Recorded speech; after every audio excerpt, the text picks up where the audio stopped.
رسول کوئی مصطفیٰ کے بعد حاجت ہی کیا تھی حضرت خیر الورا کے بعد، حاجت ہی کیا تھی حضرت خیر الورا کے بعد، میں اس سے بڑھ کے اور تیری شان کیا کہوں، میں اس سے بڑھ کے اور تیری شان کیا کہوں، خلقت میں تو عظیم ہے رب اولا کے بعد۔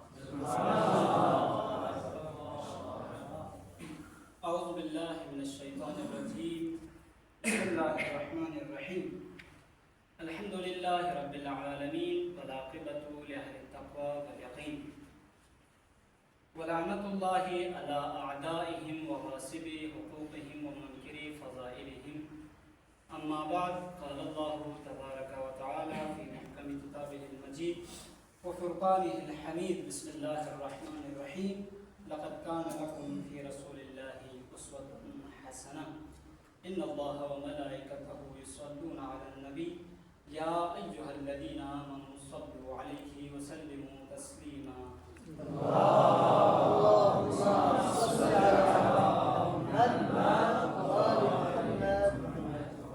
سب سے پہلے آج کی اس پروقار اور مسرت جشن صادقین کے حوالے سے امام زمانہ عجل اللہ فرجہ الشریف کی خدمت اقدس میں اور آپ تمام سامعین کی خدمت میں ہدیہ تقدیم کرتا ہوں۔ حمد و ثنا ہے اس پروردگار عالم کے لیے کہ جس نے انسان کو علم و حکمت کے نور سے نوازا اور انسان کو اشرف المخلوقات کا درجہ عطا فرمایا۔ درود و سلام ہو اس ہستی پر جو معلم انسانیت بن کر، جو متمم مکارم الاخلاق بن کر، جو رحمت للعالمین بن کر اس دنیا میں تشریف لائے۔ عزیزان محترم، رسول اللہ صلی اللہ علیہ وآلہ وسلم کی سیرت مبارکہ ہر انسان کے لیے قیام قیامت تک علم و عمل، ہدایت و رشد، اخلاق و تربیت کا کامل اور اکمل نمونہ۔ آپ صلی اللہ علیہ وآلہ وسلم کی سیرت مبارکہ نہ صرف ہمارے لیے دینی رہنمائی کا ذریعہ ہے، بلکہ آپ کی سیرت مبارکہ ہمارے لیے تعلیم و تربیت کے حوالے سے بھی ایک جامع اور مکمل نظام پیش کرتی ہے۔ آپ صلی اللہ علیہ وآلہ وسلم نے اپنی 23 سالہ زندگی میں رحمت و شفقت سے، محنت و مشقت سے، اخلاص و خلوص سے عرب کا جاہل اور پسماندہ معاشرے کو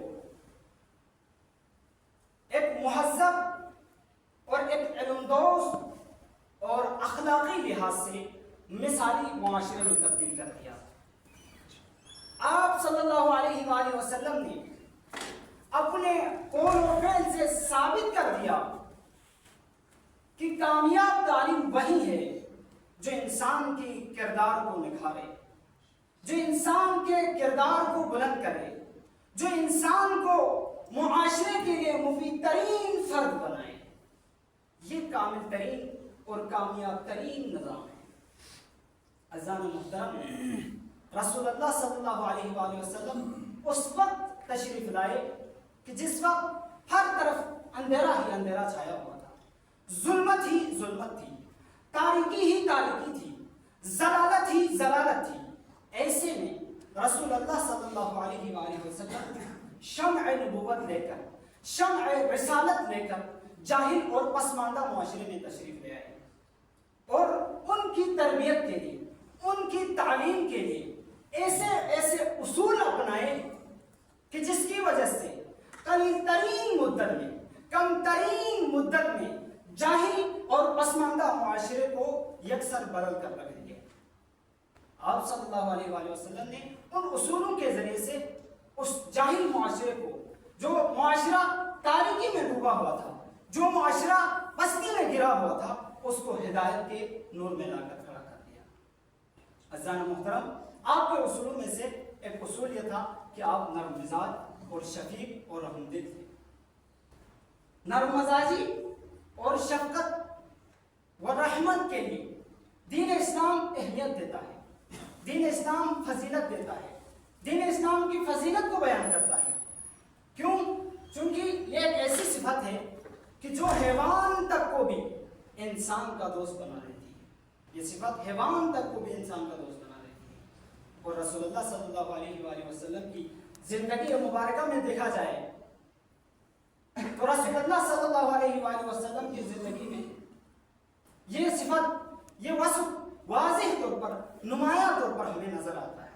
اللہ تبارک و تعالیٰ نے آپ کو نرم مزاجی کی صفت سے سرفراز کیا ہے اور آپ کو معاشرے میں تعلیم و تربیت کے میدان میں کامیاب ہونے کا اہم ترین سبق قرار دیتے ہوئے پروردگار عالم لاریب کتاب میں ارشاد فرما رہا ہے فَبِمَا رَحْمَةٍ مِّنَ اللَّهِ لِنْتَ لَهُمْ وَلَوْ كُنْتَ فَظًّا غَلِيظَ الْقَلْبِ لَانفَضُّوا مِنْ حَوْلِكَ. یہ اللہ کی رحمت ہے کہ آپ لوگوں کے لیے نرم مزاج ہے، لوگوں کے لیے نرم خو ہے، لوگوں کے لیے نرم دل ہے. اگر آپ نرم دل نہ ہوتے، اگر آپ نرم مزاج نہ ہوتے، اگر آپ تند خو ہوتے، اگر آپ سخت دل ہوتے تو لوگ آپ کے پاس سے منتشر ہوتے. یہ آپ کے پاس شمع رسالت کے گرد ہمیشہ حلقہ بنا رکھنا یہ علامت ہے. آپ کے فرمان پر لوگ جان قربان دینے کے لیے تیار ہونا، جان کو قربان کرنے کے لیے تیار ہونا یہ علامت ہے کہ آپ شفیق تھے. اس شفقت کی وجہ سے لوگ رسول اللہ کو چاہتے تھے، رسول اللہ صلی اللہ علیہ وسلم کے ساتھ زندگی بسر کرنا چاہتے تھے. کیوں؟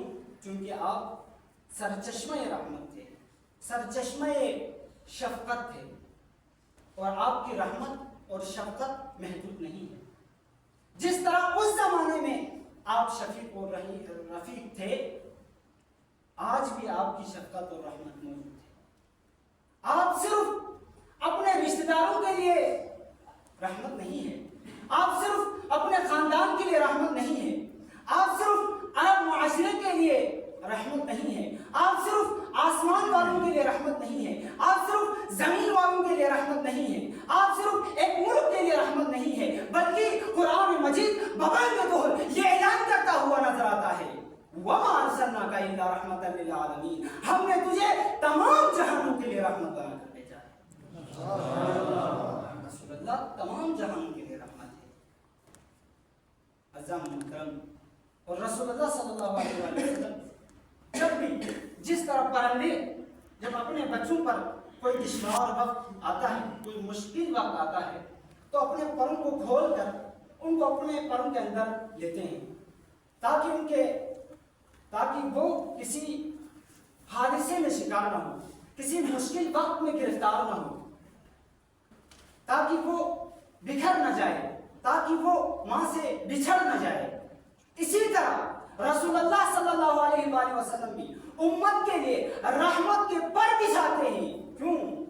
تاکہ کوئی ضلالت کی گمراہی کے دلدل میں کوئی نہ رہے، کوئی گمراہی کی تاریکی میں نہ رہے. رسول اللہ صلی اللہ علیہ وآلہ وسلم رحمت اور شفقت کا سرچشمہ ہے. آپ پیکر رحمت ہے. رسول اللہ صلی اللہ علیہ وآلہ وسلم کا ایک اور اصول میں انتہائی اختصار کے ساتھ عرض کروں گا، اخلاق ہے. رسول اللہ صلی اللہ علیہ وآلہ وسلم نے تعلیم و تربیت دی اپنے اخلاق کے ذریعے سے، اخلاق کریمہ کے ذریعے سے. آپ اخلاق کریمہ کا مجسمہ اخلاق ہے. آپ نے جو سب سے زیادہ لوگ دین کی طرف راغب ہوئے وہ ذریعہ اخلاق کا ذریعہ، اخلاق کے ذریعے سے لوگوں کو دین کی طرف بلایا.